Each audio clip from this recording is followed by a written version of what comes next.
passionate about Cleveland sports. He's going in, touchdown! Browns, Indians, Cavs, the Big Ten, and more. Cleveland is a city of champions once again! Andy and Jarid, Cleveland and beyond. Swing it and drive! To deep right! Here are your hosts, Andy Billman and Jared Watson. Hello and welcome, Andy and Jarid, Cleveland and Beyond. The show is a part of the Pulse Podcast Network. I'm Jared Watson along with Andy Billman, and this is our end of spring training Indians 2019 preview show with Indians beat reporter for MLB.com, Mandy Bell. She'll be coming up in a couple of minutes, but actually, Andy, before I even jump into this, I have to throw this information out there. Today, because I'm a T-Mobile subscriber, I use T-Mobile cell service. They're getting a free shout-out right now. Because not only am I on the former the military and veterans plan with my phones, but they give away free things to their cell phone provider, their users, their customers rather. And what I got today was MLB TV for free for the entire season. Awesome. Yeah, how awesome is that? So I live in Baltimore, outside of Baltimore. And I have used MLB TV. I think the app is called the At Bat app, MLB At Bat. And so from being in the military for 12 years, that's all I did was stream, and that was my only way to watch the Indians. Well, T-Mobile gives that away for free, and it saved me about $120. So shout out to T-Mobile. You're getting the free shout out because that's really freaking awesome. So anyways, there you go. I'm done with that. Dude, I was so fired up when I saw that today. I was like, are you kidding me? I don't got to pay for this? That's unreal. That is unreal. So let's give another shout out. Let's hear Mandy Bell for final report here from Arizona. Cleveland Indians. Joining us, Mandy Bell, Indians beat reporter, MLB.com. Mandy, you're back in Cleveland now after all that time in Arizona. With the team, what's the main storyline after that experience out west? Injuries. Injuries is the big storyline, and it's not going away. It started before spring training even began, with Francisco Lindor getting hurt in Orlando, preparing for camp, and it's closing out the same way with Jason Kipnis and then Jose Ramirez questionable now. So. That's basically been the storyline, and everyone keeps giving me a hard time saying it's my first year in the beat. As soon as I show up, everyone starts dropping like flies, saying that I'm you're the dark cloud. Yeah, seriously. Apparently, I am. So it's a little bit questionable right now. That infield, if right now they at least seem like they think that Jose Ramirez will be able to start on Thursday. That's at least the hope. The team will meet back up with him in Minnesota tomorrow whenever they get in. He hung around in Goodyear while the team went to Texas to be able to get some treatment and work out there a little bit more. They didn't want him to get on that flight and getting away from the facility just yet. So well, I know that I was looking at it like he was – I thought the world was ending and you weren't alone. A lot of people did. Oh yeah, and even when I found out that the leg wasn't broken, I thought, well, it still could be bad enough to miss a month. So thank you again. You're here to bring the calm to our panic and to the listeners. So thank you for doing that. Well, that's good. Maybe we should call this a Mandy Bell therapy session for all Tribe fans. So with that in mind, it's good to hear that J-Ram is playing, but we should ask, because I'm a believer in baseball. You know, if you have injuries before the season, that doesn't stop. Usually you have a few injuries in April. If J-Ram does need some time off, Mandy, who's going to be playing third? Max Moroff will be the third baseman. Bringing in Brad Miller last week allowed them to have another infielder for this situation. A lot of people kept tweeting at me saying, because they brought in Brad Miller, does that mean they're thinking that he's just going to replace Jason Kipnis for the season? Is he going to be in competition for second base? No, it was because in this situation, they brought him in because if they wouldn't have brought in another infielder, that would have left Eric Stamets at short, Max Moroff at second. And because they had already released Ryan Flaherty, they didn't have another middle infielder on the current team to be able to use as a backup. And then you saw on Sunday how dicey that can get, because Moroff allows them to have a backup for second, short, and third. He gives them that versatility. They bring in Brad Miller. They have Stamets at short, Miller at second, and then Moroff is able to give them that a little bit of breathing room which they needed on Sunday. So that sort of played out exactly how they needed it, or well, they were thinking of whenever they used that as the safety net. So Moroff will be third if Ramirez isn't able to be at third himself. So I got to tell you, not the opening lineup that they thought that they would have. No, exactly, Mandy. And the way that I'm looking at it, we're calling it, a safety net or what have you. I feel at this point it's almost like plugging holes in a dam, and you just hope another one doesn't open up because you don't have any other options at this point. Is that a fair worry for fans? I think it is, but I also think that they're pretty confident in some of the minor leaguers that they have. I know Yu Chang didn't get to stay around as long as he would have liked to just because he had a little bit of a finger injury. Yes, I know, another injury to throw into the mix. But it seems like that he could be somebody that if desperate times start to happen, he could be someone that comes up that they could use as well. But yes, I would say that they're starting to thin out a little bit more. But the one hope that they at least can still have is that Lindor is not far away. So he just got into his last game. He played 8 innings. He's almost completely at full speed and a full game now. So he seems to be knocking on the door, and the earliest date that he can come back is April 4th. So if all continues to go well in these last few days, I don't see him being much later than April 4th, if later at all. All right, cool. That's good to know. Let me ask, he's going to be playing first. He's going to be playing outfield. I bring him up because I was a big Yandy Diaz fan, and it's Jake Bauers. And I've tried to been finding articles and things, and I've seen little nuggets. I'll just open it up. I mean, what do you think of Jake Bauers? Mandy, unless I'm mistaken or misreading, I think he's going to play a good 120, 140 games, either in left or at first. They really like him. The Indians really, really like Jake Bauers. They traded for him. They want him to be in that lineup, and you can see how much they want him to be in that lineup by the fact that they did bring in Hanley Ramirez, pushes Carlos Santana to first, and yet Jake Bauers is still in that lineup in left field, although he's not an outfielder. So it just shows right there how much they want him in that lineup because how much they think of his bat. Last year in the second half of the season, it was his rookie year. He fell into a little bit of a slump there. He said he started pulling off the ball, which he's been trying all spring to make sure that he corrects.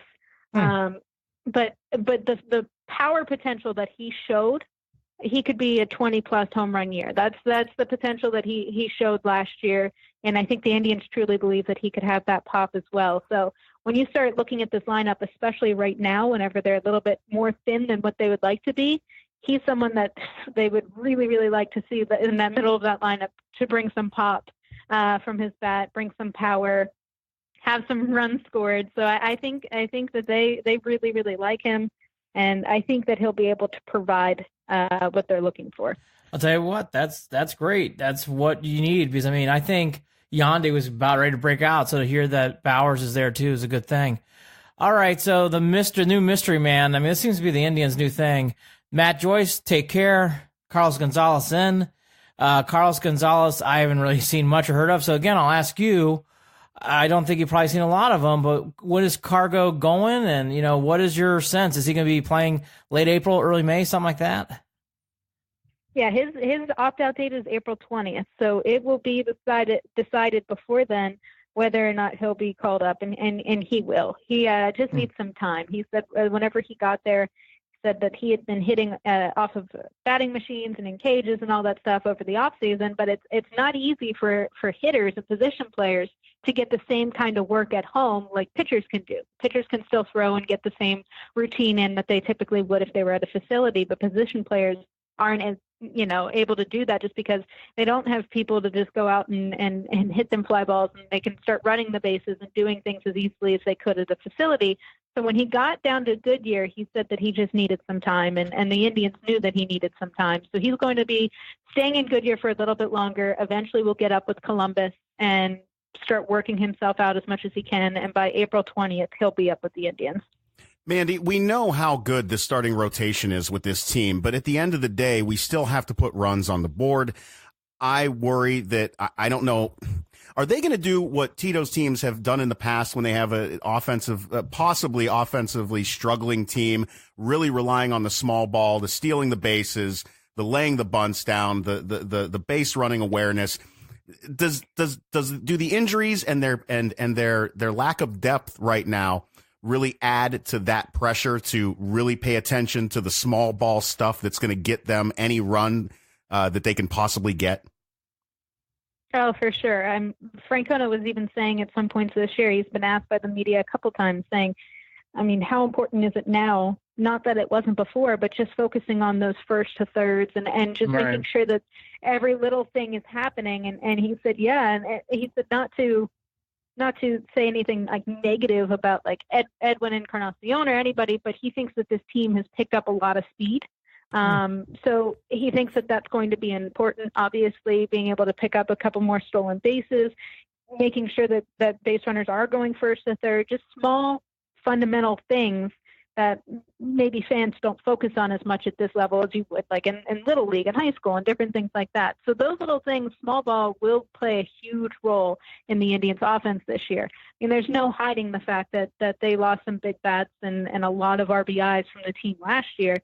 So they're going to have to put things together. And just because they have so many new faces, some guys that are very inexperienced, still trying to find their footing here in the majors, it's going to be a little bit of an adjustment for them, especially in the first month of the year, for them to be able to get into a role, I think, at the plate offensively. So those little small details will really be a make or break, I think, at least for the first few weeks. Yeah, I agree. I think you're going to see a lot of 3-1, 4-2 games in the future for the Tribe.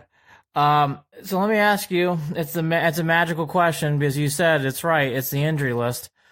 Kipnis IL, Lindor IL. What is any timelines? You think are we looking at a couple weeks for both? I saw Lindor's already hitting in spring extended spring training. So what do you think for both when they're coming back?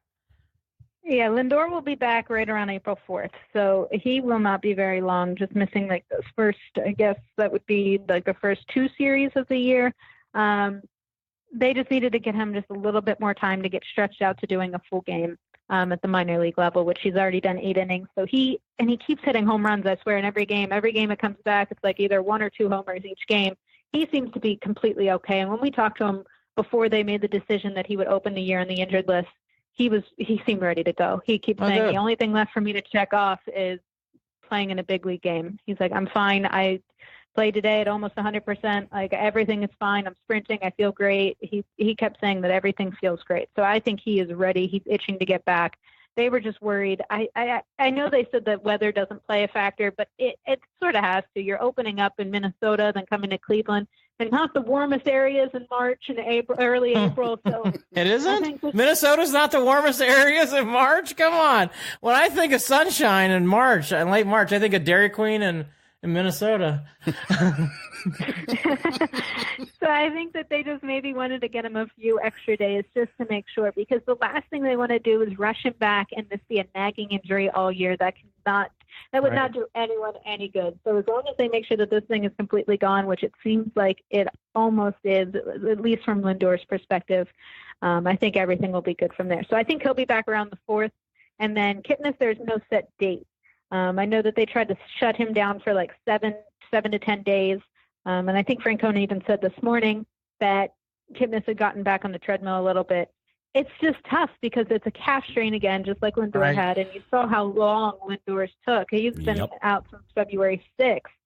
So I know they keep trying to say it's like 7 to 10 days to shut down, and then they'll reassess. But this is something that's been nagging Kipnis all spring. He had some tightness in his calf earlier this spring, and so he was shut down for a few games, came back, and then got pulled out of the game after he actually suffered the strain. So, again, it's going to be they don't want to rush him too much. So I think he could be out a little bit longer than maybe, although there's no set time frame right now, than maybe what they're expecting. So he might be a little bit longer, but I would say Lindor's back within the first 2 weeks of the year. Well, let me ask about Kipnis then, because it's a big year for him. More than likely, the Indians are going to take him back in.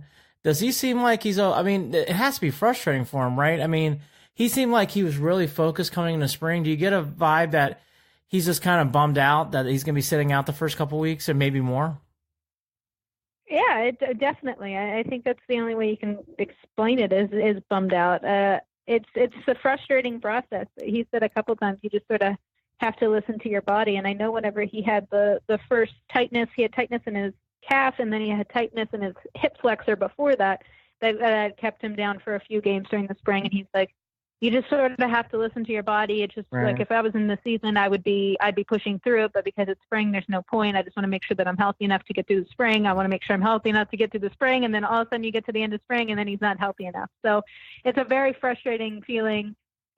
He had some good stretches there where he was hitting the ball really, really well, during camp. And so to be able to have to start the year on the injured list, like you said, probably in his final year with the Indians, I can only imagine how frustrating that process would be. I was going to jump into a question, but I am thinking about Kipnis. I mean, he's got a lot, he developed into a fan favorite over the past few years. And last season kind of hurt that reputation, I think, for him in Cleveland.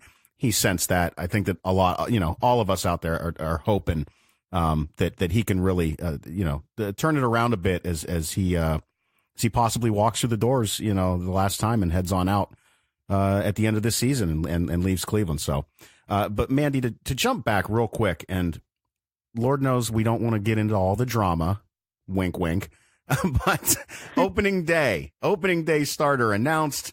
Was this issue brought up in regard to Trevor Bauer being angry? Is this a manufactured thing? What's Trevor's mood? Because in my mind, the guy's a competitor. It's that simple. But of course, he's not necessarily. The guy wants to start, but he's not gonna base his attitude on the fact that he's not getting that start. Am I reading that wrong? I feel like he's being trolled, I guess, is the easiest way to put it at this point, and sometimes deservedly so, but not in this situation, in my opinion. It was just bad timing and an assumption that was probably made and bad taste at that point. The same day that it was announced that Corey Kluber was the opening day starter had to be like Trevor Bauer's worst start of the spring. Right. And I mean, he still had 7 strikeouts and stuff, but he gave up 4 homers. He was frustrated. I know he had some talks with Carl Willis in the dugout that he was a little frustrated whenever he left the dugout to come out and speak to media. When the media is standing there, he walked by and said, "Not talking today." So I think what happened was he's just frustrated with how his performance was. And that then was assumed that it had to deal with the announcement that came a few hours later. And it just sort of got put together whenever they were apples and oranges, basically. Because Francona said that he had informed his entire pitching staff, and Bauer included, the week before. If he knew the week before, the week before that he wasn't going to be the opening day starter, he's not going to still be mad about it if he ever was, which he said he was not, and he really shouldn't be. So I don't see it like a week later, just because it was announced, like the day of it being announced, he didn't speak to the media after a bad start. I think it was just all bad assumptions. Mandy, we call this in the science word, correlation does not equal causation. I think correct. Just because he's mad on the same day does not mean that is the cause of his anger. And this is just bad timing. He's not going to be able to escape that, though, through social media at this point, and we know that. So, well, and again, I think she's at I think that was great info by Mandy too, to know leading up. The timeline makes sense now. So we know the big 3: Carrasco, Kluber, Bauer. I've been reading things that you've been writing and other people. Clevenger has been getting bigger national buzz, but I've been hearing a lot of good things about Bieber. Just quickly going to both, what have you been seeing from those two? Oh, I mean, every single one of their starters, it just looked untouchable this spring. They looked so good, and so that at least gives Indians fans like a quick sigh of relief to know that they can rely on their starting staff this year, even if the offense is a little questionable at this point. Clevenger just seems to be upping his velocity, and I know that's something that he's said a couple times that he's focused on this year.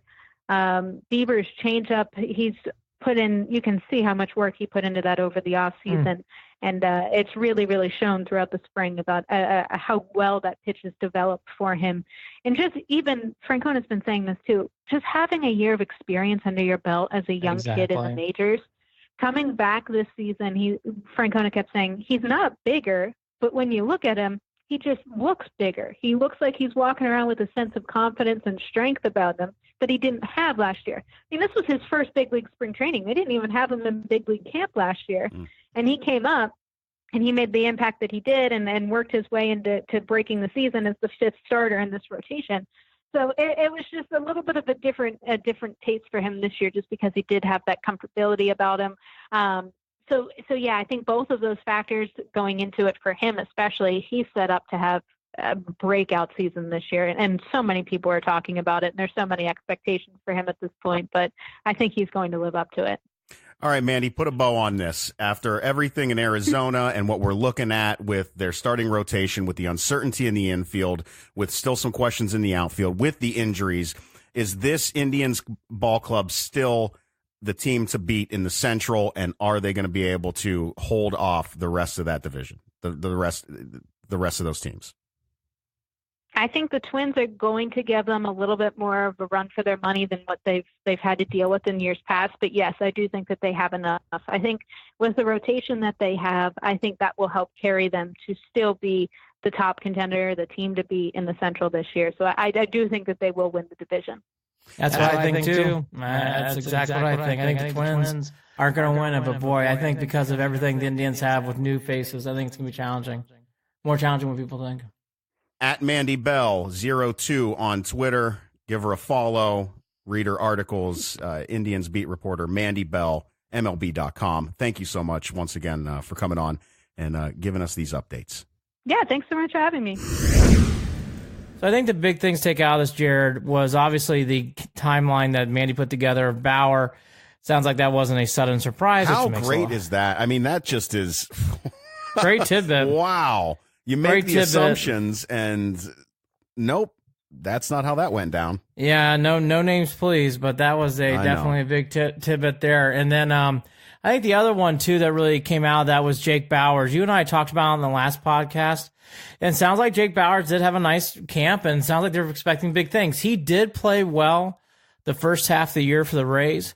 So I think he's going to have to play that big. And again, he's not a normal left fielder, so he's going to be doing unusual things. I think the one thing, though, that I love Mandy's positivity and spirit, and she's probably right about all these things. Right. I do think you're forcing a lot of new players in new places. I think that's going to take some time in the lineup to adjust, but she even admitted as much that small ball is going to be a big part of this team, which is kind of admitting so much that your lineup's not going to be as strong.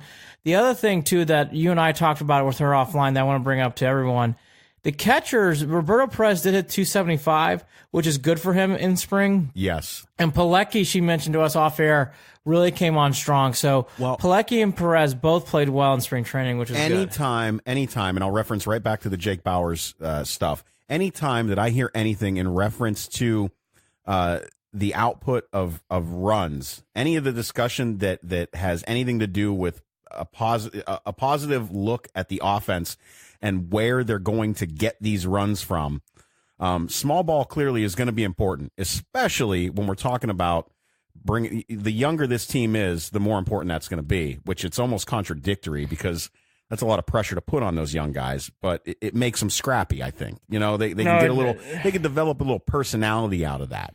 But me personally, I like the idea of just having at least one or two guys that you can count on to hit runs in. I need some RBIs. I don't want guys left on base. We've seen it before with these Indians teams in the past where they just cannot manufacture runs. And then they blow up for like 8 or 10 one game, and then they disappear again. Like I can't deal with that this year. I can't do it. No, it's true. I think the other thing I want to touch on, Brad Miller, Stamets, and Moroff. I'd be surprised, Jared, if all three of those names are there on the roster throughout August and the summer. I think we're gonna find out who kind of rises cream to the crop. I do think that's still a problem. I know that they're figuring it out and they're positive about it, but I'll be honest with you, I'm interested to see how that infield really plays out. Sounds like Kipnis is really in for a long haul. By the way she was talking, Jared, I think you're more looking at May for Kipnis. I mean, for him not even to be on any kind of movement yet and 7-10 days out before he even gets on the field, that's a long time in baseball. So I think you really are talking more weeks, not days with him. The other thing, too, that we didn't get into, but I want to bring up in the outfield, Leonis Martins, Jake Bauers. I think the other thing, too, with Carlos Gonzalez coming in, does Naquin and Allen really stay there with Jordan Luplow? Meaning, like, I think Luplow's the odd man out. He probably goes down to Columbus. But I don't think Naquin or Allen are going to be playing starting baseball in the outfield. I think that Naquin's going to have to play at this point. It'll be interesting. I really do feel like this is his year that he's going to have to show up. I don't. Does that make sense to you? He's been kind of in waiting, and he's gone through his issues, and I've expected more out of him, especially at the plate. Big year for him. Exactly. That's as simply as you could put it. It's a big year for the kid. I don't know what to expect. Personally, I don't know how much I can take out of what happened in Arizona with anyone. It never carries. It does not translate. I've learned that too. That's my point. It's we talk about NFL preseason games not meaning anything. These guys, a lot of the reason it's different in the NFL with baseball, they're really just trying to get, in the flow, rhythm, the feel. There's guys that are getting chances and at bats that will not even be seen. I guess that is kind of like the NFL, that situation. But there's just a lot going on there where it's all about getting loose. When the season starts, I really still think there's going to be, and I know you agree with this, man, April and May might be tough, guys. It might be tough. I think you have some frustrating. We need to get Mandy back on. I'm already going down the path. All right, I don't need to touch starting pitching. Everybody knows my beliefs on that. Starter strong, and she capped it off with Clevenger and Bieber. Yeah. Relief pitchers is the last thing I want to touch on. Brad Hand's a closer. Oliver Perez, Dan Otero, which we'll get to in a second. Adam Simber, John Edwards, Tyler Olson, and Neil Ramirez. All those other extra guys that were veterans, they basically did not make it. John Edwards is kind of a surprising name. Yeah. Olson finally makes it out of spring training. We've neglected the bullpen, I think, in our conversations, and I think that we've done it because we know how challenging it is to even have a conversation about this bullpen. Well, I know what Perez is, I know what Simber is. I don't want to drown a guy. Dan Otero. Give me a Paul Ossenmacher. give me. Well, Eric Plunk, right? Again, Dan Otero to me, I really hope he comes through. I know they signed him to not a huge deal, but they signed him to a nice deal. He really needs to pitch well, Jared. I think he's going to be used. The one guy I'm circling on the positive, though, is Neil Ramirez. I thought Neil Ramirez played really well and then hit the wall in late August into September. Wouldn't be surprised if Neil Ramirez has a solid year. I liked him. I thought he showed some zip coming in those late innings. I think he'll be a big part of this. So, that's really your rundown. we kind of we checked every box going in. I'll allude to this, and then we'll get into other quick things in baseball, and then we'll wrap up. The Indians last year won 91 games. This is out of the Bovada in Vegas. The Indians, what a surprise, are actually on par to, if you want to bet unders and overs, the Indians are 90.5. So Jared, and they are by the next closest team's the Twins at 84.5, so it's still a 6-game lead. Jared, let me ask you, if you're at the Bovada, do you bet 135 to 100 to bet over? Or do you bet 100 to 105 to bet under? Again, 90.5 win total for the Indians. The Indians last year won 91 games. Andy, I think this team struggles to win 88, and I definitely think that it's going to be a tighter finish, but I don't think that the Twins can match them. I think the Indians win by the slimmest of margins. Maybe the Twins win their 84. The Indians, I don't know if they get there to 90. I just don't. I would say this. The thing that I'll remind people to make you feel better, the Tigers last year only won 64 games, and they're only predicted to win 68.5, which I think that's heavy. The Chicago White Sox last year won only 64. The Chicago White Sox only won 62 games. Yeah, perspective is nice. We're not in that situation, Andy, where we don't have a team that's worth watching. Yeah. That's not even close to being the case.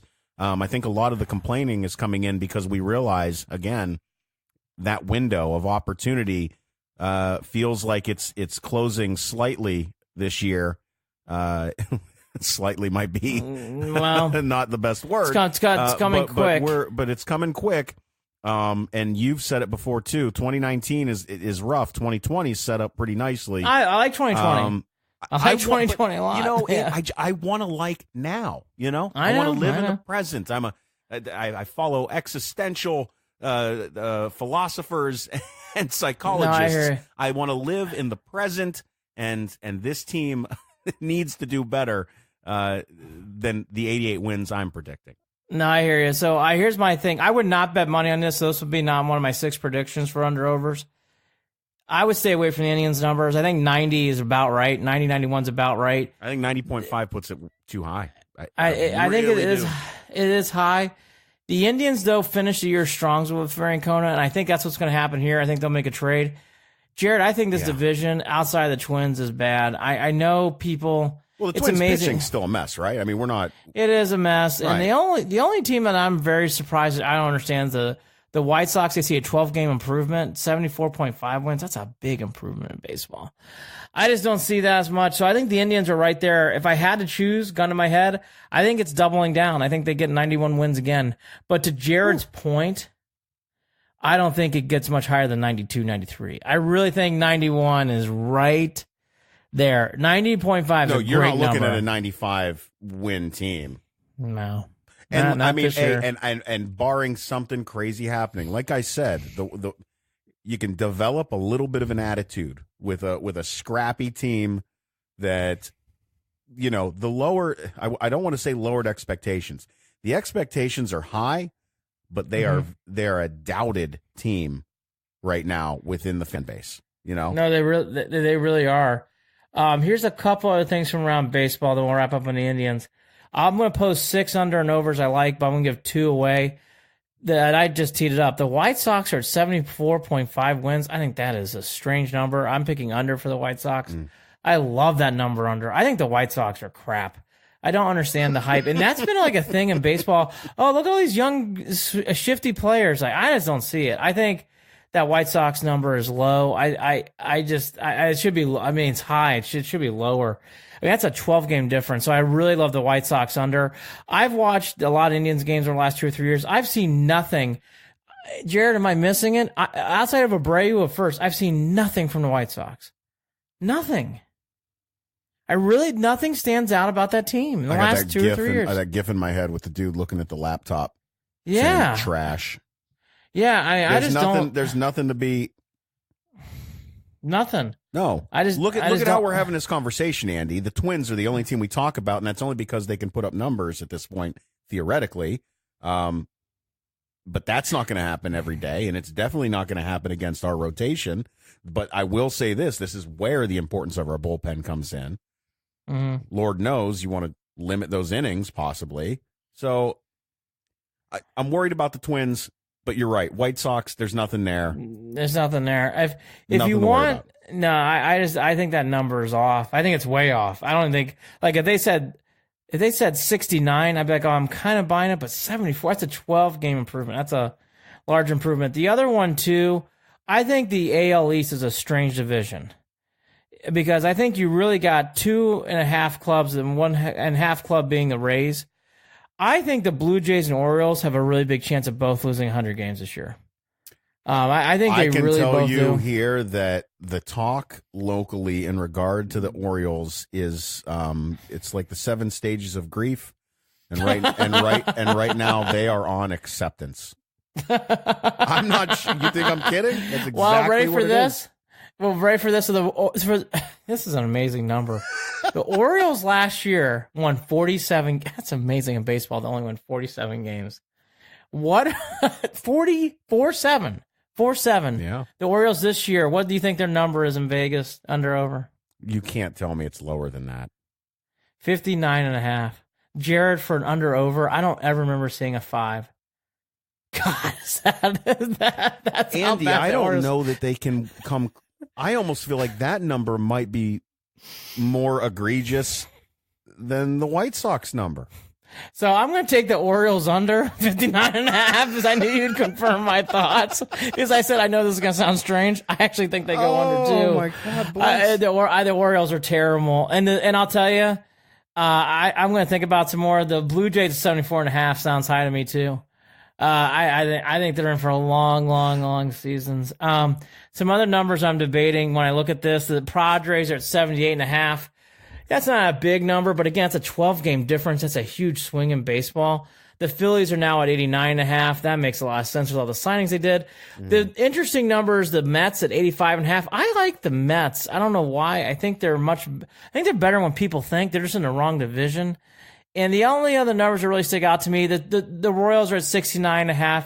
I think the Royals are a much better team than White Sox. I really do. I might put my money on it. Say take the Royals over. I'm going to think about it some more before I put my picks up. But that kind of gives us a taste in there. I got to say, Andy, we haven't. I kind of blew in there loud. I'm sorry. That's right. The Tigers. They're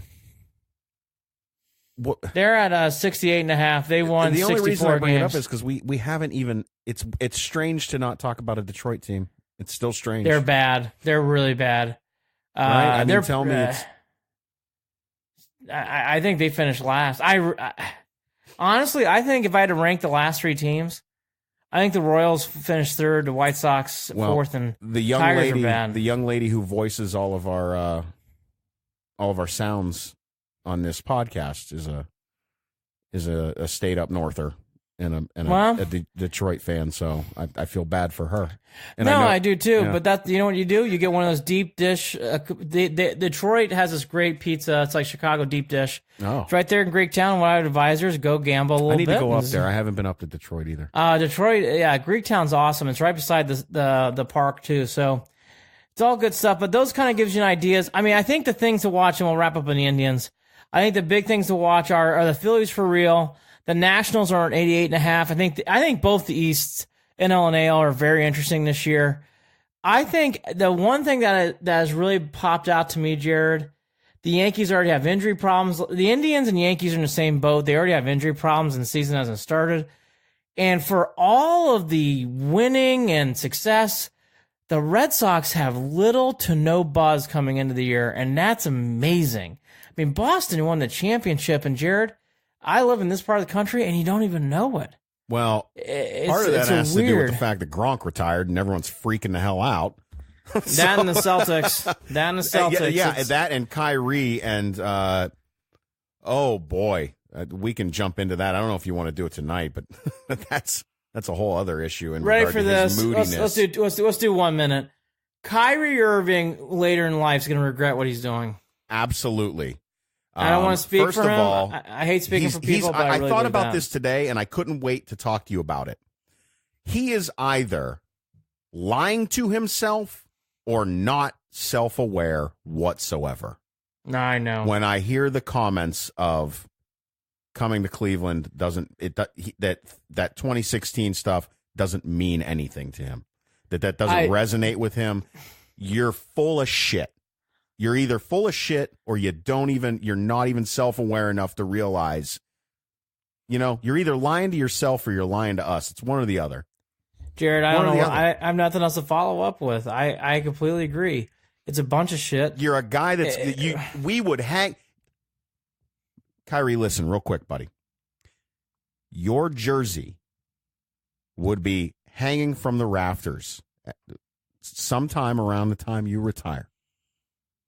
And Cleveland, the entire city, Northeast Ohio, would show up to cheer at the top of their lungs in celebration of you.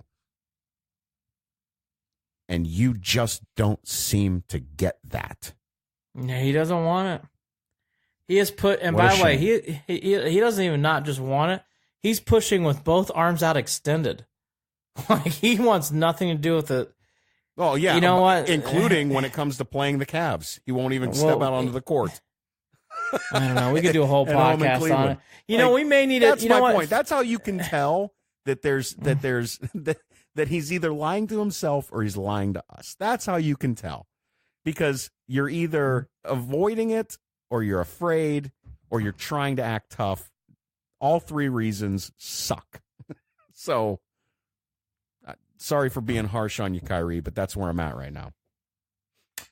Yeah, I mean, nothing else to add. I don't know what else to say. It's bizarre. That's how I'll leave it. It's very. I'll just say now that I think that whole thing's bizarre. Yeah. I think he's going to really. I mean, I don't want to speak for him, but I think he's going to regret it down the road. All I can say is I believe in redemption. You can turn around. You can apologize. You can feel bad. I got you. No big deal. It's bizarre. It's easily forgiven. Easily forgiven. It's bizarre. I'll tell you. Here's I'll finish up on Kyrie. It's hard cheering for the Celtics, anyways. It makes it harder when he's playing for them. Well, it really what I does. hear coming out of there is that the way that team plays is all based on his mood. Wow. And how he plays is based on his mood. Well, if he's not in a good mood, that the Celtics are not going to look good. Well, that should be fun watching him in the playoffs then, so we can determine Kyrie's mood before every game. I'll post under-overs on the website probably Wednesday night. I gave you 2, White Sox under, Orioles under. I'll try to pick some overs too so I can be a little bit positive. We ran through the gauntlet of stuff. I think Jared's right, but not crazy. I would stay way away from the Indians. I think 88's not crazy. I think they hit 91 again. And that you hate to say something like that, but I think 91, 90.5's right there. I really do. I think it's in that range. What's scary is 92 might be the number too, depending on how well the Twins are. You know, I think the Twins are the only team. I mean, the one thing, let's not do that. It's for another podcast. I know. I want to see how the Royals. Obviously, I want to see how everybody's doing, but I'm very curious, obviously, about the Twins. And I thought the Royals have a good nucleus of young players.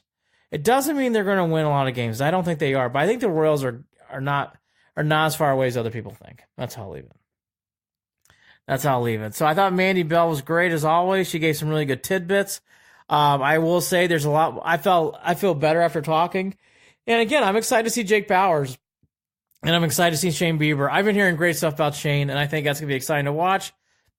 We've kind of tipped him on everything else. I think the only thing with the Indians that I will stress, this injury stuff does not go away usually when the season starts. All right, I'll just be honest. End it on that again. Thanks, well, Andy. Hey, look, I'm a glass of reality, okay?